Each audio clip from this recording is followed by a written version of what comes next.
What's going on, fragrance family? Welcome to the Robes Away channel. I'm your host, Mark. Today we are Thursday, and Thursday is taking a test drive Thursdays, and today's test drive is on the house of Les Liquides Imaginaires and their fragrance called Bloody Wood.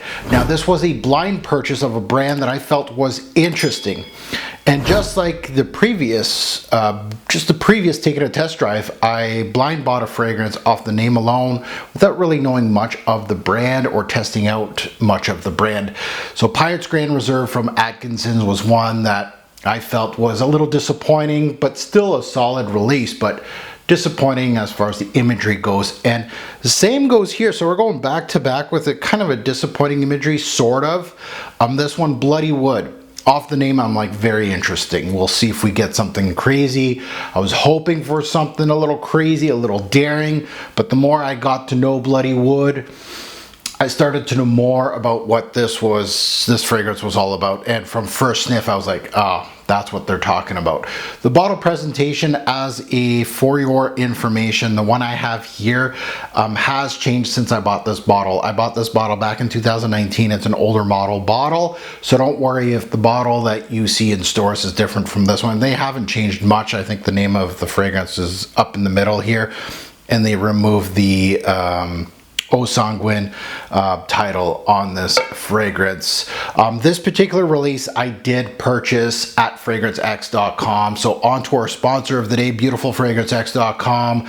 I wanted to thank them. You can get a bottle of this on their site. Check out Fragrance X. Support me by utilizing coupon code ROBES08 in the coupon section of their website, and you get 15% off your purchase. It doesn't have to be this. It can be really small or a really big purchase.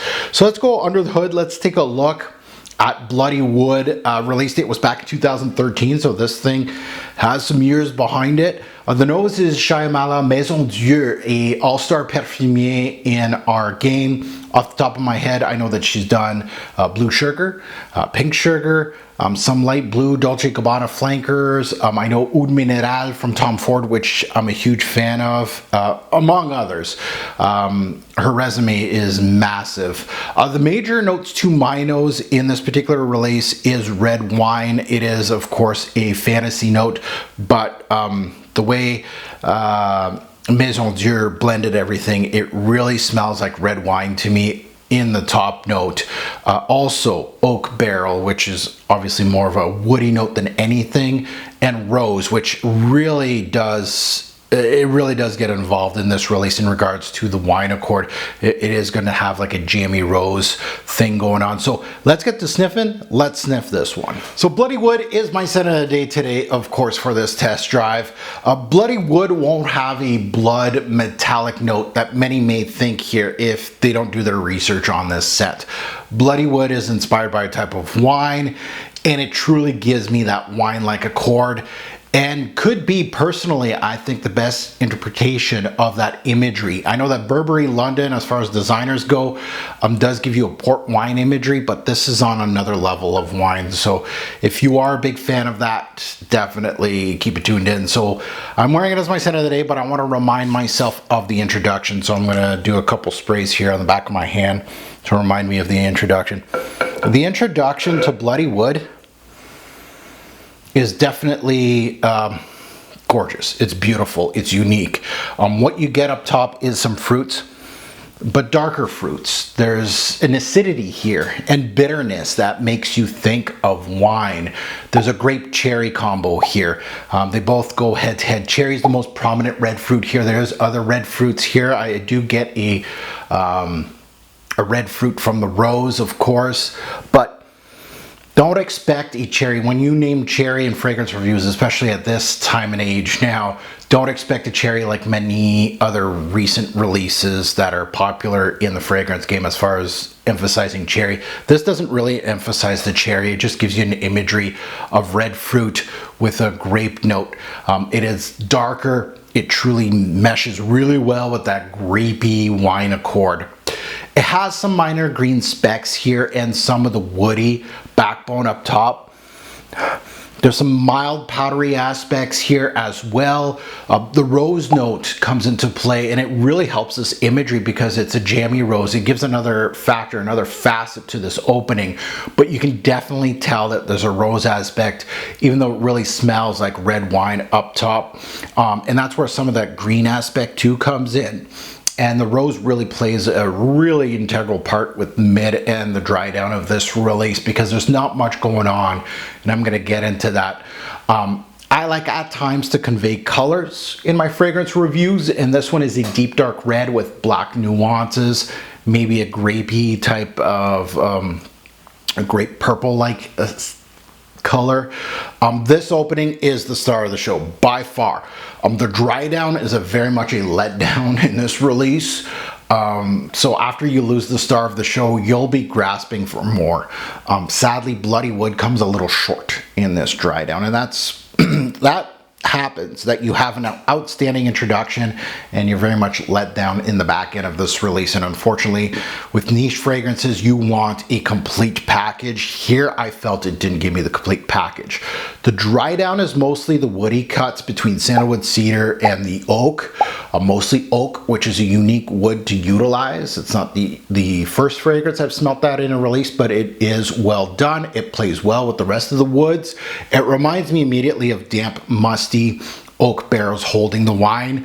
As you get into the dry down, the redness bleeds through, but isn't as big, bold, punching as the opening and as beautiful as the opening. You really, it is one of those scents that, holy, like it really, there's a lot of scents that do this, but this one really takes the cake as far as it's big, bold, punching, it's beautiful, you're enjoying your day, and then this thing just, bow. The dry down comes in and the scent disappears, and I've been trying as much as I can to get this thing going on my skin. It's not happening.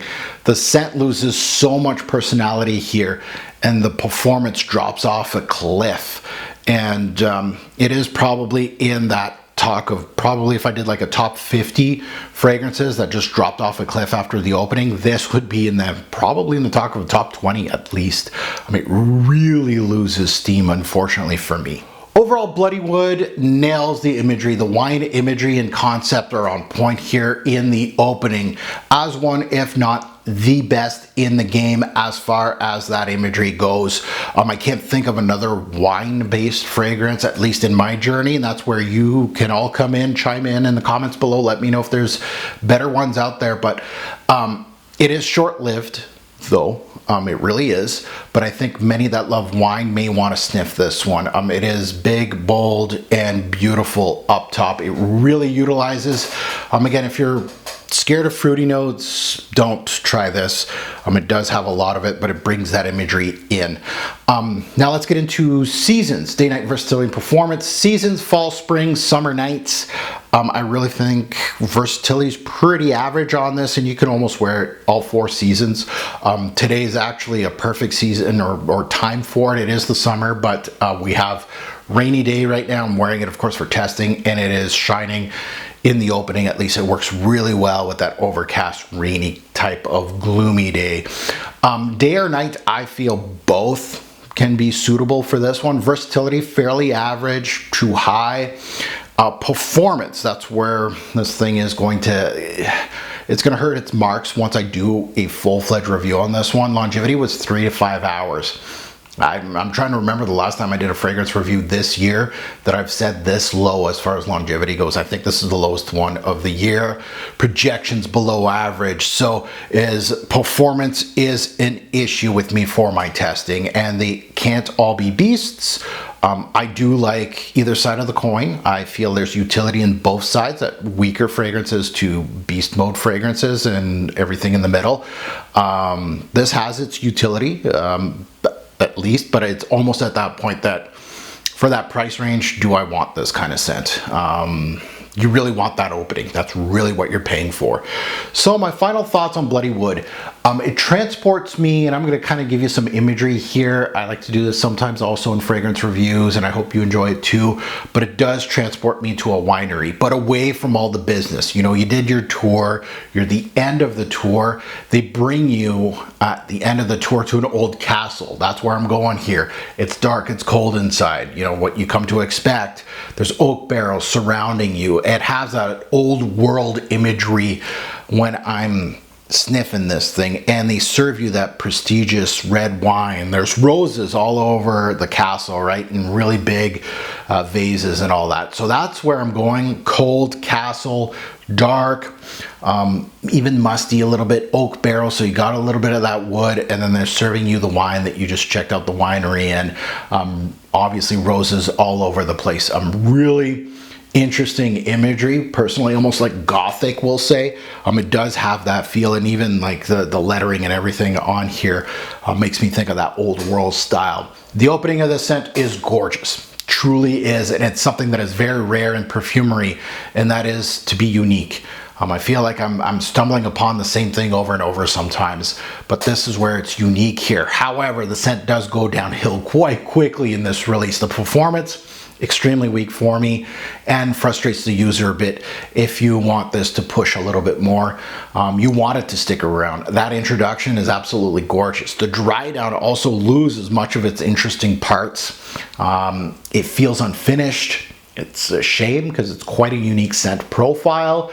I felt the opening, they hit it out of the park. It's an interesting sniff from time to time, but personally from this test drive, and again, test drive isn't the end of the road for fragrance. Again, I've only put a little dent in this fragrance, so I really need to give it a rigorous testing before I do a full-fledged review. But at this early time with several days of testing, I don't think it's full bottle worthy, and that's why I haven't tested anything from this brand ever since 2019. This is the only one I've talked about. I like the imagery, and I think they probably have some excellent scents from what I've sensed from this one in the opening. But my issues now are, do they last? And do they feel unfinished? Do they just have a great opening? A lot of brands do that. So that's where I'm at with this brand and this particular release. So I'm done now with Bloody Wood. It's time for you to hit us up in the comments below. Do you love, hate? Always suggestions in the comments for me. I'd love to see what you think of this particular release or this brand, and maybe other releases I should check out. Maybe this one is one of the weaker ones. We'll see. I'm looking forward to reading those comments. As usual, a great or poor fragrance will make a lasting impression. Choose your scent wisely. Thanks for watching, YouTube. Have a good one.